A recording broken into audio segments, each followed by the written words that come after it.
అందరికీ నమస్తే. తదుపరి సమాచారం చిన్న వీడియోలో తెలియజేస్తున్నాను.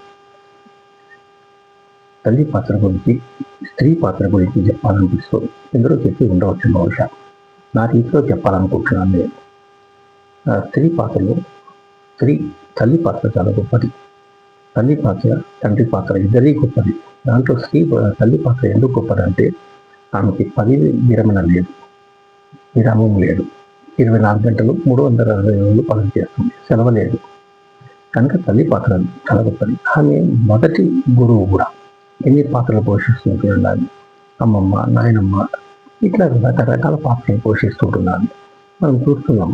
మన దేశమే కాదు ఇతర దేశాలు కూడా స్త్రీ అత్యున్నత స్థానంలో ఉంటుంది. బహుశా తదుపరి కూడా కాలంలో ఉండే అవకాశం ఉందని నా అభిప్రాయం. నా వంతుగా తెలియజేస్తున్నాను. ఎందుకు ఈ సమాచారం ఇవ్వాలనిపించింది నాకు నా చిన్న వీడియో ద్వారా.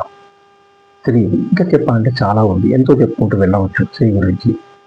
అట్లనే ఇతర వివరాలు కూడా చెప్పే ప్రయత్నం చేస్తాను తదుపరి వీడియోలో.